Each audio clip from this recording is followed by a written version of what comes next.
After over a decade of secrets, betrayal, and complicated family drama, the Sister Wives universe is hanging by a thread on something nobody quite anticipated. The Brown clan, once the face of contemporary polygamy in America, is now broken up, divided, and dealing with difficult questions that get straight to the core. The hurt is real. The cuts are fresh. And for the first time, it seems like the cameras might just turn off. There's a weight hanging over everything. Like we're nearing the final, heart-wrenching chapter of a story we've followed for years. And right at the center of it all, a jaw-dropping moment that left viewers stunned. Reunion host Sukanya Krishnan confronting Kody Brown on national TV, while Janelle sat just feet away, visibly shaken. Hey there, friends! If you've ever been pulled into the drama, the tears, and the very real struggles of the Brown family, you're in good company. Be sure to hit that subscribe button and give this video a thumbs up, because today we're diving into some of the most emotional, shocking, and downright honest moments Sister Wives has ever shown. And I'd love to know your opinion. Leave a comment below. How did you feel when the family fell apart? Did you have any inkling this was coming? Or were you as shocked as the rest of us? Now, this isn't another summary. This is about Kody, once a proud patriarch of the family, now experiencing the consequences of decisions that cannot be reversed. It's about Janelle, Christine, and Meri, three women who mustered the courage to leave. It's about Robyn, who now stands alone as the last wife. And it's about Garrison, whose tragic loss shook everything to the very foundation. The stakes have never been higher. And for the first time, we're seeing the full truth start to surface. When Sister Wives debuted, it presented the public with an unconventional but committed family attempting to make a new kind of love work in a world that did not embrace it.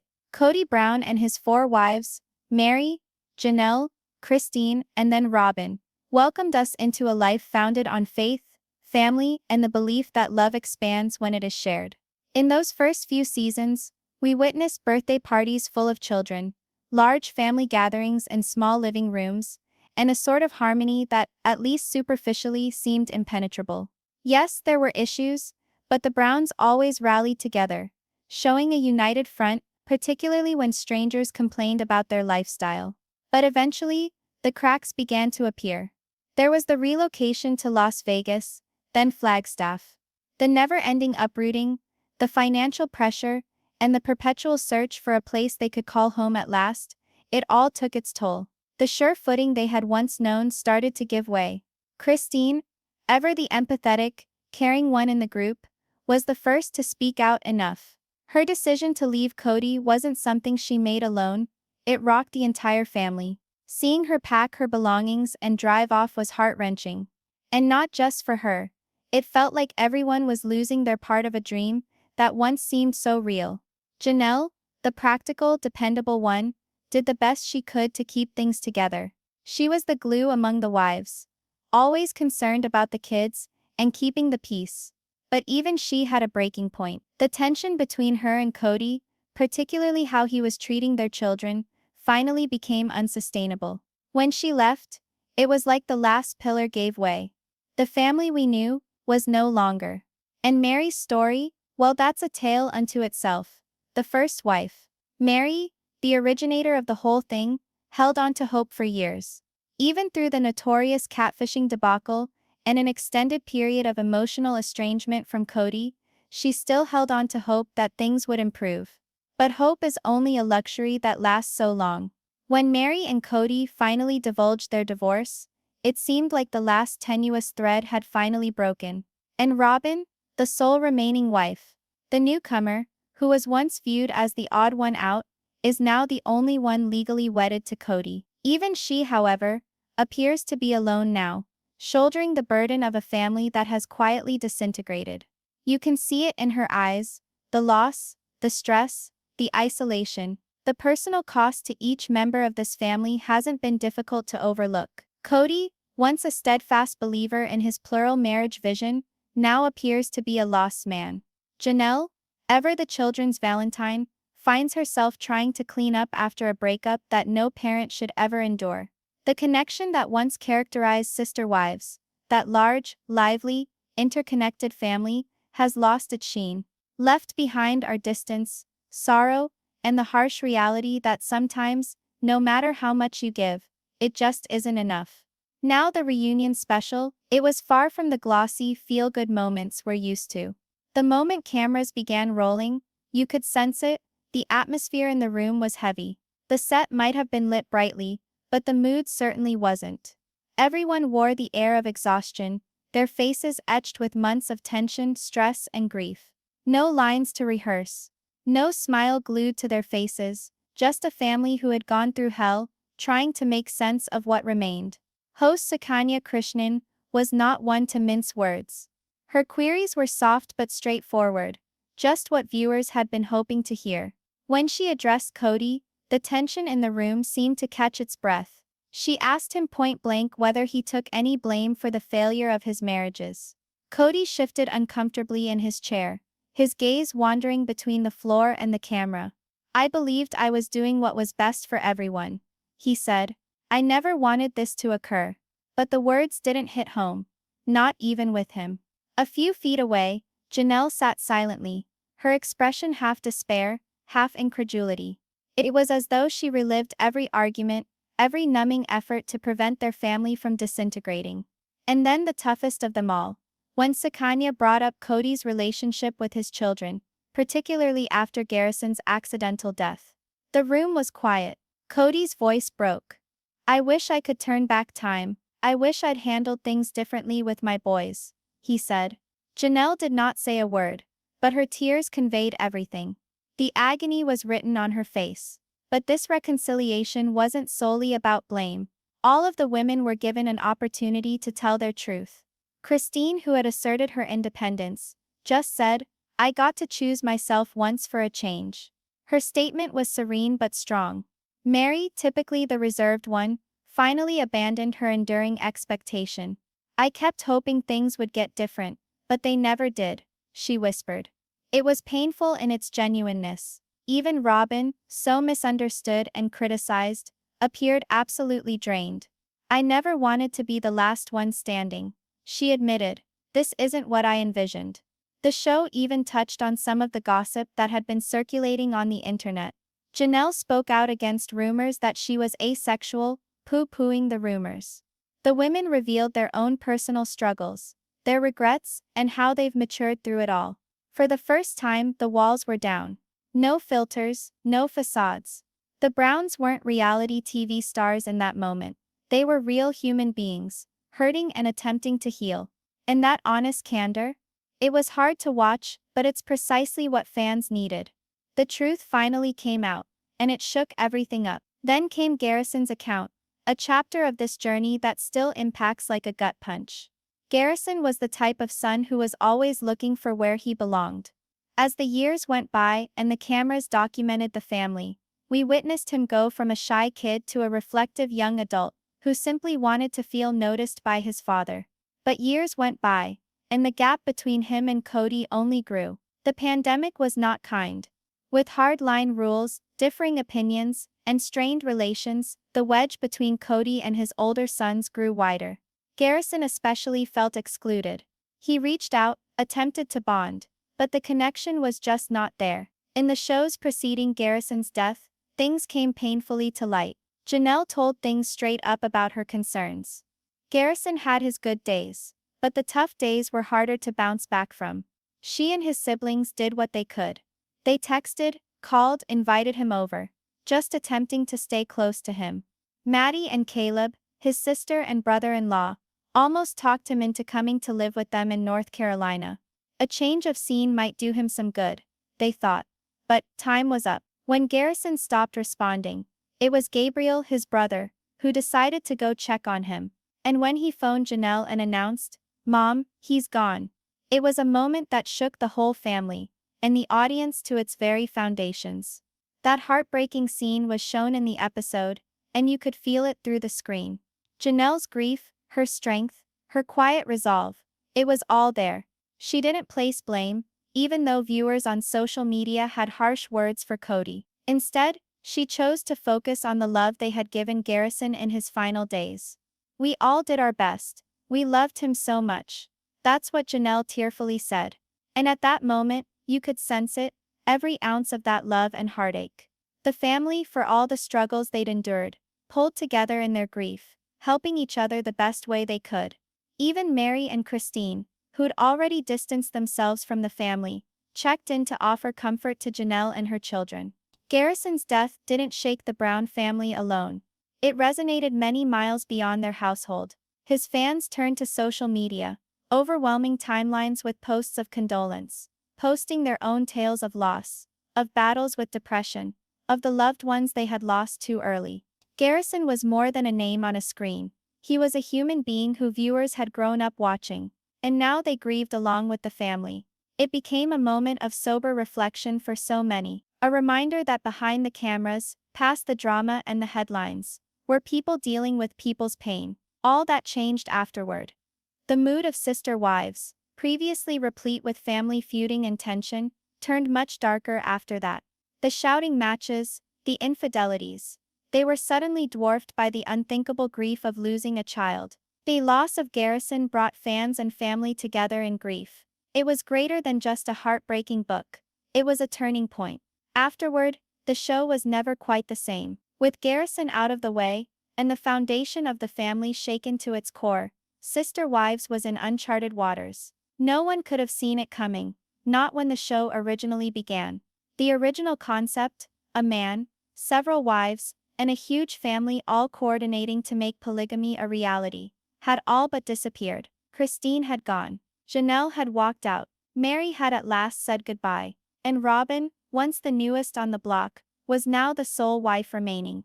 But even she seemed to bear the burden of a dream that had dissolved quietly. The show now felt out of place in terms of its title, Sister Wives, as if a label from a different time had set in, no longer corresponding to reality. The Browns weren't that plural family we first met. What we were witnessing now wasn't just family drama, but the unraveling of the very story the show was built on. And that raised the question: how do you continue telling a story when the story is finished? Yes, the cameras continued to roll, but the vibe had shifted. The large, boisterous family meals were a thing of the past. In their stead were stilted conversations and vacant seats. The children, once the lifeblood of the show, were now adults, living in other states, making their own lives outside of the limelight. The closeness that once characterized the Browns had crept away, replaced by distance, both emotional and physical. TLC also appeared to take heed. They didn't make any sweeping declarations, but the viewers caught on promos and teasers for a new reality show called Poly Family. It featured other polygamous families who were still actively practicing the lifestyle. It was obvious the network was setting themselves up for life after Sister Wives, dipping their toes into the water with a new cast, maybe hoping lightning would strike twice. But for long-time watchers, it was clear. The initial fire had fizzled. Even the cast appeared ready to move on, whether the cameras were or not. Christine, always the optimistic spirit, found love anew and began posting about her new life on social media. She appeared really happy, lighter somehow, free. Fans supported her, delighted to see her smiling, thriving and valuing her independence. Janelle flung herself into her family, her health and her earth. Her updates demonstrated a woman healing in the moment. She discussed her sorrow, her resilience, her move forward, and reached out to supporters in a highly personal and authentic manner. Meri, years of heartache and waiting for something to shift, began to find out who she was independent of her marriage. She started businesses, she traveled, and she shared the highs and lows of beginning anew. Her authenticity resonated. At times her stories were raw, even painful, but they were authentic. Even Robyn, who had once been so much a part of the show and internet discourse, started to step back from the spotlight. She appeared intent on her children, and on creating harmony in the silence. And then there was Kody. On the show and in interviews, Kody finally uttered those words many had been longing to hear. He was finished with plural marriage. "I don't want the hassle. I don't want to pursue another woman. That's not where I am," he explained to Sukanya at the reunion. The bravado was absent. Instead, there was something quieter, almost like acceptance. He seemed older, more vulnerable, and finally it seemed like he was willing to give up the fantasy that he had been searching for years. As the show aired each week, the show's relatability appeared to slip through their fingers. The ratings were fine, but the buzz? It just wasn't present anymore. Fans argued online. Should Sister Wives be granted one last season for closure? Or should we just allow the family to leave in peace? The cast spoke volumes without having to say much.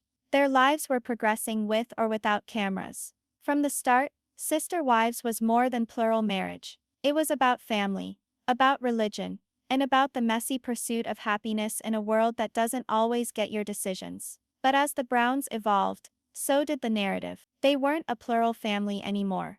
They were individuals on their own path with years of memories, lessons, and scars. The finality of the show wasn't inevitable. It felt necessary.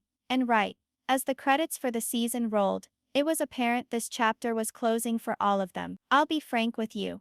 Binge watching this last season of Sister Wives has been the most different thing I've ever done as a fan of reality television. When it initially came on, I watched like many of you, interested in how this massive, unusual family managed to make it all function. I watched for the family meals, the children mayhem, the crazy logistics of plural marriage. But over time, it grew to be so much more than another reality television show. It became a deeply human narrative. One of actual heartbreak, actual repercussions, and moments that were horribly intimate. This last year particularly, it affected me differently. There were moments I needed to stop, just to breathe. Watching Janelle cry while discussing Garrison, or seeing Kody struggle with his sadness. This wasn't television. It was like sitting with a family in trouble, wanting to reach out through the screen to console them. And I know I'm not the only one to think that. I've read your messages, your comments, your own stories. So many of you have written about what this show has meant for you, not just as entertainment, but as a reflection for your own family, loss and love experiences that don't always work out the way we hoped they would. That's what made Sister Wives so special. It wasn't solely about the Browns, it was about all of us. I think of Christine, finally choosing herself after decades of prioritizing everyone else. Of Meri, who waited longer than most would have, and who's now discovering how to stand alone. Of Janelle, always the rock, now suffering the kind of pain no parent should ever have to experience. And yes, even Kody, for all his errors and blunders. In the end, he's just a guy attempting to find sense in chaos he helped create. It's simple to judge from afar. But when you witness the tears, the remorse, and the desire to be close, it's difficult not to feel anything for any one of them. So, now that you know my story, I want to know yours. What scenes touched you the deepest? Were any of their tales your own? Have you ever had to leave behind something, or someone you believed was forever? Let's discuss in the comments. Let's discuss loss, about growing up, about beginning again. This is a safe place, and your narrative is important, just as valuable as those on screen. If you've watched Sister Wives for decades, you know, this show was never actually all about polygamy. It was about looking for love, for belonging, for a sense of home. It was about the ugliness of family, the pain of betrayal, and the hope that somehow things would still work out. The Browns both did their worst and their best, and in doing so, they reminded us of something simple. Nobody's life is perfect. We all have something we wish we could do over, and something else we wish we could keep forever. As they move on to this next chapter, let's give them grace. For more than a decade they've provided us with laughter, tears, and a candid glimpse into a world most of us have never known. Now that this chapter is closing, I hope they're able to find the peace, privacy, and healing that they've more than earned. I hope their houses are always full of love. I hope they continue to grow, to rebuild, to figure out what happiness looks like for them. And I hope that we, the viewers, can be respectful of that process, even if it occurs off camera. To everyone who's watched, commented, and shared your own stories, thank you. You've made this community something special. Your honesty, empathy, and open hearts have turned this channel into so much more than a place for recaps. And if you haven't already, please do hit that subscribe button and be a part of our small family here. We're only just beginning. We'll continue to dive into the stories that count, the ones that touch, provoke, and unite. Whether it's the next show on TLC, following a new family story, or going deeper into lesser-known stories, I vow to bring the same attention, consideration, and integrity you've grown accustomed to. So as we turn the page on this chapter, let's send the Browns our best. Let's pray for healing, for joy, and for new beginnings. Because every ending is just the beginning of something new. Thanks for being here, for caring, and for making this journey unforgettable. Take care of yourselves and each other. Until next time.